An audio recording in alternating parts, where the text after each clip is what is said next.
So this is what we were doing in our last lecture. That was ये बीच में ही थोड़ा सा block हो गया था. So let's repeat this again. Reducing agents for carbonyl compounds. We were doing the methods of preparation and we saw that by reducing the aldehydes, ketones and carboxylic acids, we were getting various kinds of alcohols. For example, if we were reducing the aldehydes, we were getting primary alcohols, and when we were reducing the ketones, we were getting secondary alcohols. So there are certain reducing agents which are going to give some prominent products over here. Let's just remember it in the term of a small table which we are doing over here. So the first one, that is, let's see what is the functional group. फिर उसके बाद what is the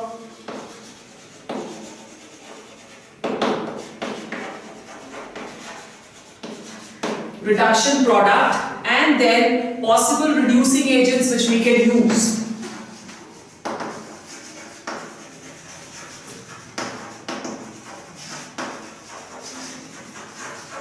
Possible reducing agents which we can use over here. The first function group which we are going to discuss is the aldehyde group, CHO group. The reduction product over here is going to be a primary alcohol. So it is CH2OH. In order to bring about the reduction, the following reagents can be used. We can use lithium aluminium hydride. We can use sodium borohydride. We can also use finely divided nickel or platinum or palladium, right? So these are the few reducing agents which we can use. Also we can use over here B2H6 diborane in presence of THF, which is tetrahydrofuran. Okay? The second one which we have is a ketone, and this on reduction, that is going to give us a secondary alcohol. So this can be reduced to secondary alcohol, and the reducing agents which we are going to use are the same as we are using above. Then the third which we have over here, that is carboxylic acid group, COOH, and this is going to be again reduced to primary alcohol, CH2OH. And over here we can use two reducing agents. A strong reducing agents we are required in this case to reduce the carboxylic acids. So we can either use lithium aluminium hydride, or we can use B2H6 in presence of THF, tetrahydrofuran. Then the next, we can also reduce carbonyl chlorides to primary alcohols, CH2OH, and the reducing agents which we are going to use over here, they can be, apart from what we are using on top, lithium aluminium hydride, we can use B2H6 in presence of THF, and we can also use sodium borofluoride, okay, or sodium borohydride can also be used over here. Now in this case, then we have the anhydrides.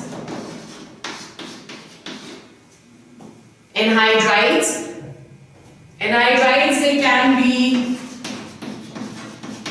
reduced to primary alcohols, okay, and this is going to give, this can be done in presence of lithium aluminium hydride, B2H6, and nickel in presence of hydrogen, okay. Then the next, we can also reduce a double bond. When reduction of a double bond is done, generally the products which we are going to get over here is alkanes, okay. So alkanes में ये reduce हो रहा है, and this is going to give us, this can be done in presence of hydrogen and nickel. This can be done in presence of B2H6 and THF. B2H6 in presence of THF, ठीक है. फिर उसके बाद हमारे पास esters. When we taking the esters also they are reduced to primary alcohols, okay, and And we can use over here lithium aluminium hydride, we can use B2H6 in presence of tetrahydrofuran. So these are, you can see, the other common reducing agents.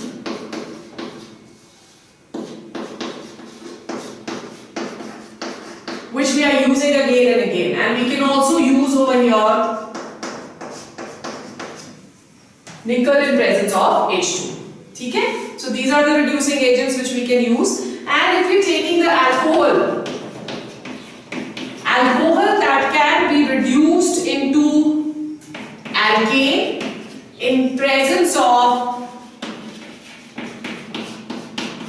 red phosphorus and iodine. So this is going to be the reduction products. Like if you're getting a reaction over there and in that reaction reduction is written, so these are the probable products which we can get. Okay, so this is a small table for you to memorize what all you're going to get over here. Then we come to the next reaction, addition of Grignard reagent to aldehydes and ketones. In the previous lecture we have done 6 methods of preparation of alcohols. This is the 7th method of preparation which we are doing.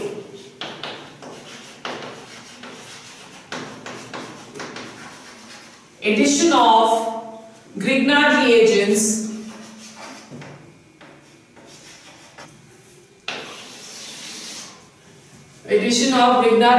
to aldehydes and ketones. Now over here, first of all you should know the mechanism according to which the addition that is going to take place. That addition will be followed for all, whether we are taking aldehyde or we are taking ketone. So let's first see what is going to be the mechanism over here. This is a carbonyl compound, right? This is the carbonyl group which we have. Oxygen being more electronegative, the electrons, they are going to be attracted towards oxygen, such that the oxygen over here will get a slight negative charge and carbon will get a slight positive charge, and plus we have over here our MgX. Now you can see that over here, the negative charge is on the alkyl group and the positive charge is on MgX. Now because carbon is having a partial positive charge, therefore R goes here and MgX that is going to go to oxygen. So we are getting an addition product over here. The reaction that will take place in presence of dry ether. Okay? And what are we going to get? We are getting CO MgX. So this is an addition product which we are getting. Now then we do the hydrolysis of this in presence of an acid. Acidic hydrolysis we are doing when we will get the corresponding alcohol plus magnesium hydroxyhalide. Okay, so let's look at the products of different kinds of aldehydes over here. The first one which we are going to take is formaldehyde, which is going to give us primary alcohol. So the first, we are taking the molecule of formaldehyde. Formaldehyde, that is going to be CH double bond O. Okay. Now over here, let's take, we are taking CH3 MgBr, methyl magnesium bromide. The reaction is going to take place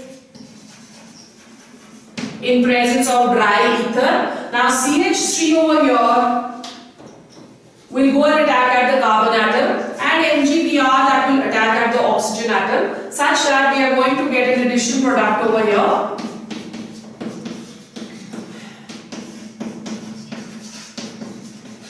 Right? Now on hydrolysis of this addition product, we are going to get a primary alcohol.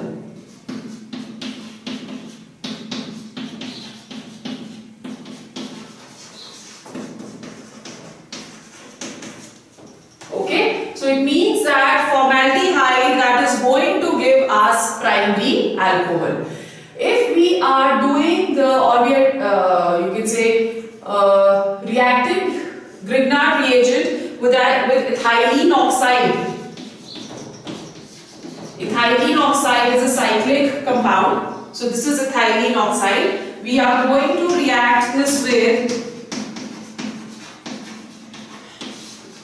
C2H5MgBr. The reaction will take place in presence of dry ether. Now over here you will see that the cycle that is going to open up. So C2H5 is going to attack at any of the carbon atom over here, and magnesium bromide is going to attack over here, such that this cycle, this bond that is going to break. So we have C2H5, CH2, CH2 and OMgBr. So this is the addition product which we get over here. On hydrolysis, we will get C2H5, CH2, CH2Br plus MgBr and OH. Okay? So whenever there is a cyclic product, like we've taken over here ethylene oxide, in that case the cycle that is going to open up and we are getting the respective alcohol. So this is how we are going to get primary alcohols from formaldehyde and from ethylene oxide. Now let's see how are we going to get the secondary alcohols. When you're looking at the mechanism, you will see that the mechanism that is going to be same. So now we are going to produce secondary alcohols. In order to form or prepare secondary alcohols, we generally use aldehydes. For primary we were using formaldehyde, for secondary we are going to use aldehydes, but the mechanism that is going to be same. So we are taking over here acetaldehyde plus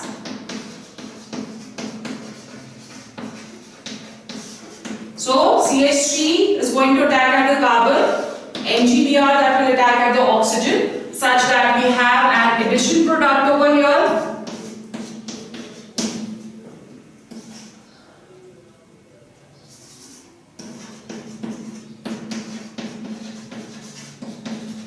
OMgBr. Okay? Now this on hydrolysis, this is going to yield secondary alcohol. We have CH, CH3, CH3, OH plus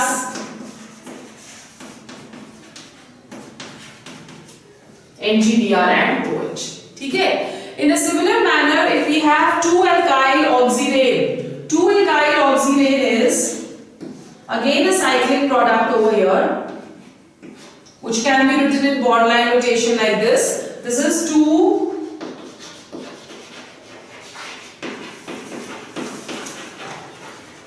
alkyl oxidane. Okay?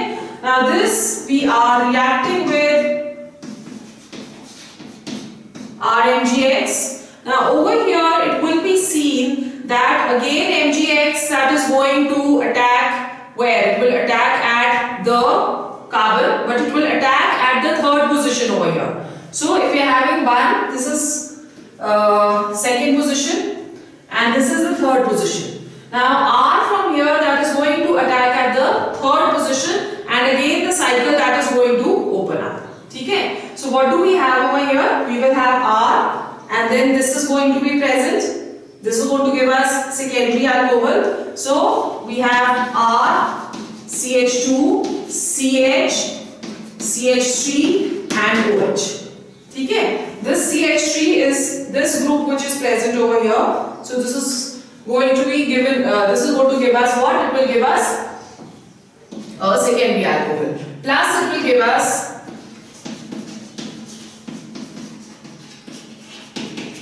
MgX and OH. Okay, we've taken X over here. So here also you can take X, MgX and OH. So 2-alkyl oxidane that is going to help us again yield secondary alcohol. Okay, now remember that whenever we are breaking this particular ring, this ring will be broken from the least hindered site. So the least hindered site, if you're looking at this side, at this particular site we have one oxygen and one alkyl group present. This is going to be a sterically hindered site. This is going to be an open site. ठीक है? So wherever the attack of this R dash is going to take place, it will take place at the place where, or at the carbon atom where it is least hindered, where it does not have many other alkyl groups attached to it. ठीक है? So this is what we are going to get over here. Then how do we prepare tertiary alcohols? Tertiary alcohols, they can be prepared from ketones.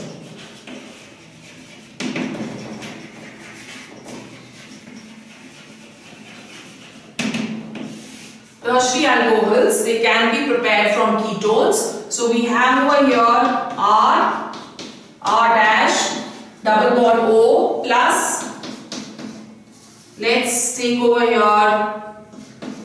R MgX. ठीक है? Again R that will go and attack at the carbon atom, and MgX that will attack at the oxygen, such that we are getting an addition product over here, R dash C R and OMgX. Then on hydrolysis, what are we going to get over here? We get a tertiary alcohol.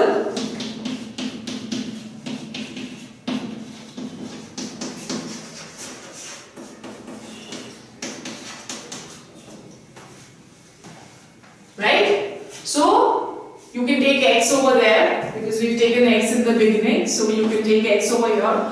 So remember now that whenever we are taking formaldehyde, that is going to give us primary alcohol. Aldehyde is going to give us secondary alcohol, and ketones, they are going to give us tertiary alcohol. Now apart from this, tertiary alcohols can also be prepared from cyclic products. Like for example, we are taking a cyclic ketone over here. This is cyclopentanone, okay? And we are reacting this with phenyl magnesium bromide. Okay? Now this in presence of H2O and H positive, we are going to get over here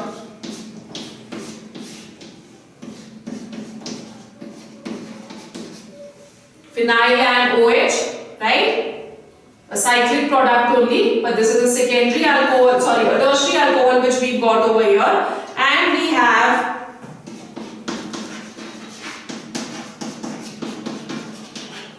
OH and Br. Okay, now RMgX, that has a tendency to open up a ring. Like we've already seen in primary and secondary alcohols, there ring opening which is taking place. Ring opening can also take place in case of alkylated epoxides. So let's see what are these alkylated epoxides over here. So we have, okay, now this is again an alkylated epoxide. We are having two alkyl groups over here. We are reacting this with RMgX. Again, R is going to attack at the carbon atom which is going to be least hindered. So this is the carbon atom which is least hindered over here. We have R, CH2, and then we have C, R1, R2 and OMgX. ठीक है? और फिर उसके बाद जब इसकी hydrolysis करेंगे, this is going to give us a tertiary alcohol. Mg, Br and OH. ठीक है? In a similar manner, if we are again taking a cyclic ketone with a benzene ring, I am taking over here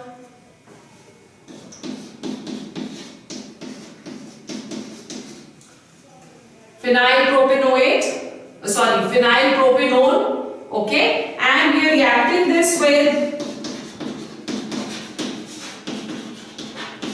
methyl magnesium bromide. Now in this case, it is this carbon atom on which the attacking reagent is going to attack, and the benzene ring that is going to remain as it is, such that the addition product which we are going to get over here is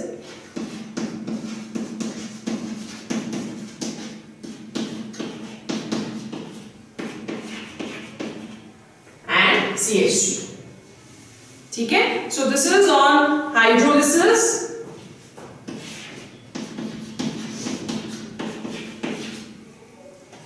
Right, this is going to give us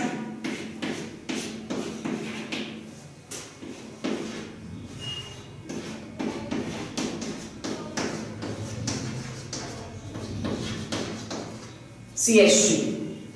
This is going to be the product which we are going to get over here.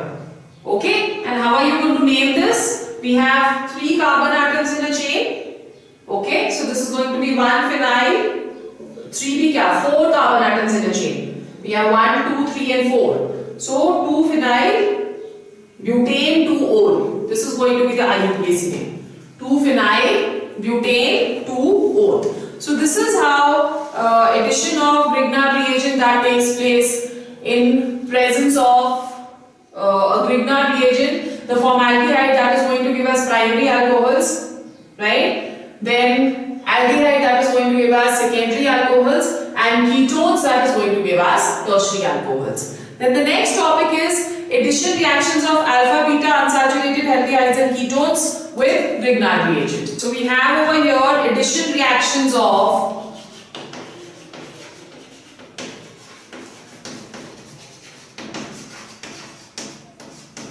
alpha beta unsaturated aldehydes and ketones.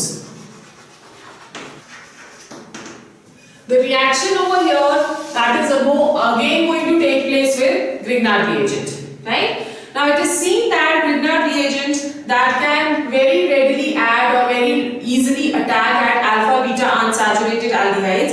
Now in such reactions there are 2 types of addition which is going to take place. The first addition that is known as 1,2 addition. I'll just explain to you what 1,2 addition means. And the second one we are known as, it is known as 1,4 addition. Okay, so aldehydes they generally give us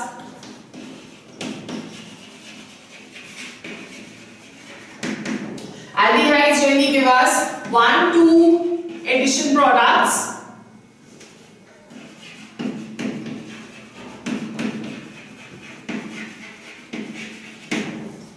Aldehydes are going to give us 1, 2 addition products, whereas ketones they are going to give us 1, 4 addition products.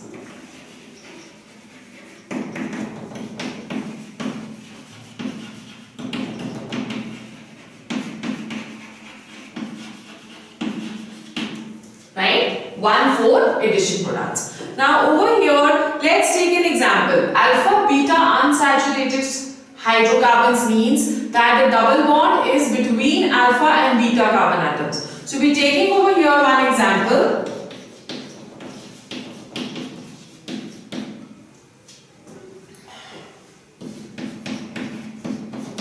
So this is the functional group. The carbon next to the functional group that is known as the alpha carbon atom, and the next carbon atom that is known as beta. So you can see that this is an aldehyde, and the alpha beta unsaturated means that the double bond is between the alpha and the beta carbon atom. Is it clear? So this is what alpha beta saturated is. So in a similar manner, we are going to take over here unsaturated compounds. We are going to first react this with ethyl magnesium bromide in the first step, and in the second step we are going to do the hydrolysis. Okay, so when we doing this hydrolysis over here, you will see that the double bond that is not going to be hindered or altered over here. So we are going to get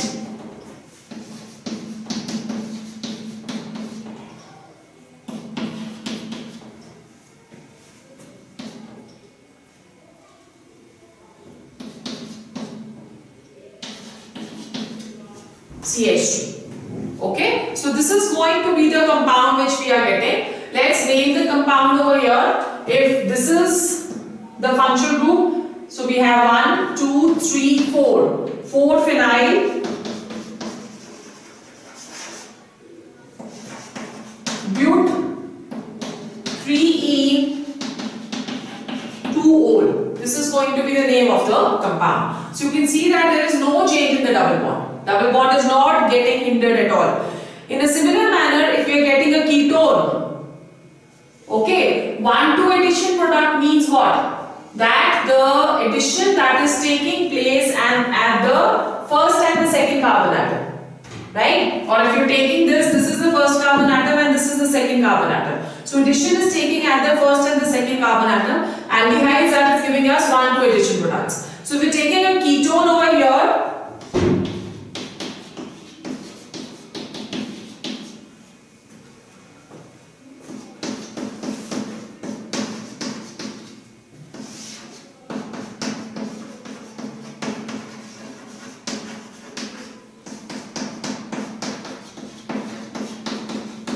H positive, okay. Now over here you will see what is going to be the product. We are going to get over here the ONGPR that is going to attack over here, and CH3 will not attack at this particular position, but it is going to attack at the fourth carbon atom. So if this is the first carbon atom, second, third and fourth, 1,4 addition product means what? We are going to get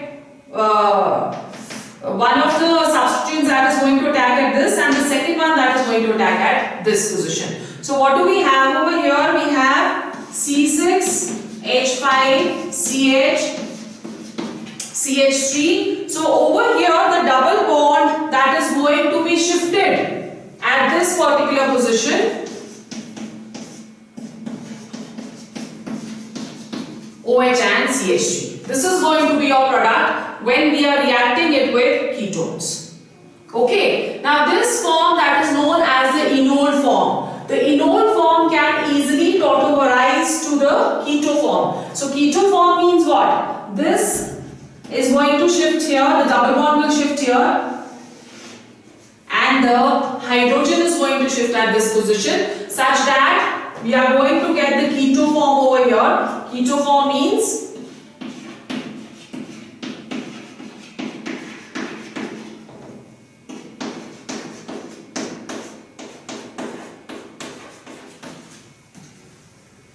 so this, as ene and ol is together, this is known as the enol and this is going to be known as the keto. So keto, enol, tautomerism. Have you understood what 1,2 addition and 1,4 addition products are?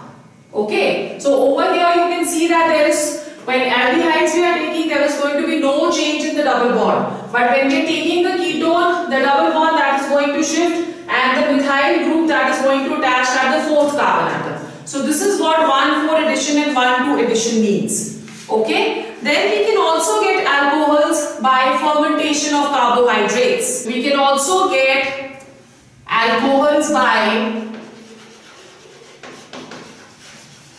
fermentation of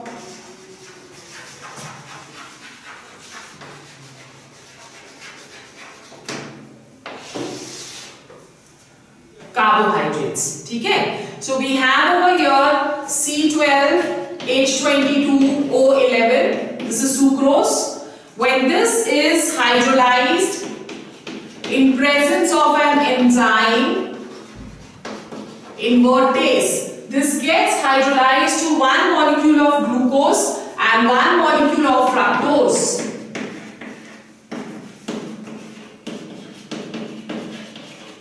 Okay, so one molecule of glucose and one molecule of fructose. Now this one molecule of you can say glucose which you have over here, this glucose, we are taking one molecule of glucose over here. This glucose, when is fermented in the presence of enzyme zymase at approximately 30 degrees centigrade, this is going to give us alcohol.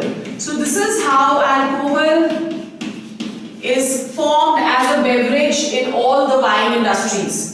Okay, so this is one method of getting alcohols. Then let's go on to the properties of alcohols. We're going on to the general characteristics of alcohols.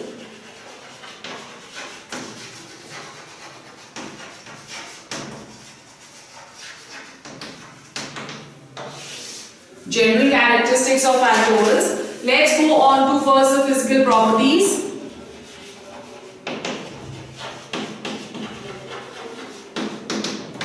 Let's go on to the physical properties. It is seen that the lower members up to 11 carbon atoms, the lower members up to 11 carbon atoms, they are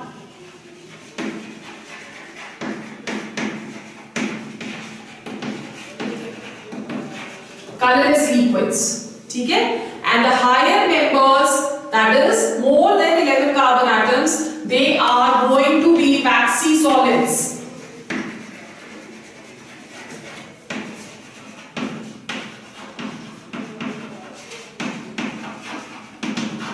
The higher members, they are going to be waxy solids, right? Now it is seen that the lower members, like if for example we are taking CH3OH, methyl alcohol, this is highly toxic in nature. But as the number of carbon atoms they are going to increase, the toxicity that keeps on decreasing. So C2H5OH, ethyl alcohol, which is majorly used in all the beverages, that is going to be less toxic with respect to methyl alcohol. Okay? So we're taking C2H5OH.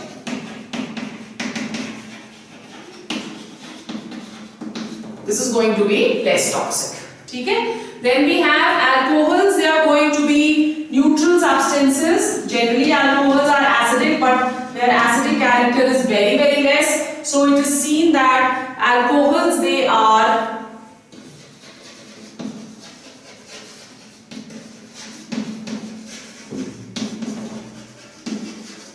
going to be neutral substances. Okay? They are also lighter than water.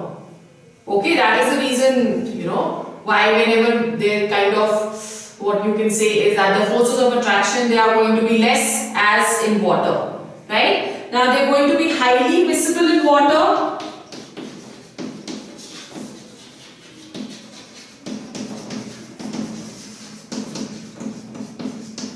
They are highly miscible in water due to formation of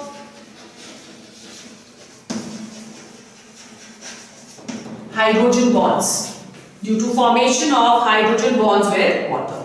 Right? Now when we are talking of miscibility, we will see that as the number of carbon atoms, they will keep on increasing. The miscibility in water will keep on decreasing due to increase in size of the non-polar part. So when the number of carbon atoms increase, solubility keeps on decreasing. Okay? Then we come to the next boiling points. When we are talking of boiling points, it is seen that generally the boiling points, they are going to be higher over here because of hydrogen bonding, and the boiling points keep on increasing with increase in number of carbon atoms, right? That is because as the mass is going to increase, the van der Waals forces of attraction are going to increase, and as a result the boiling point will also keep on increasing, and it decreases with increase in branching.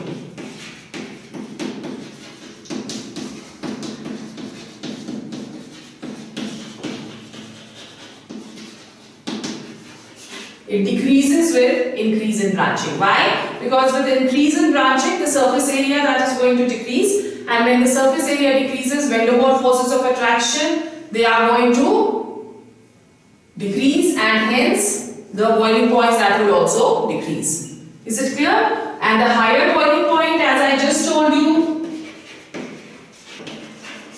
the higher boiling point, that is due to hydrogen bonding. Okay, so this is all what we are going to do today. In our next lesson, we will do chemical properties of alcohol.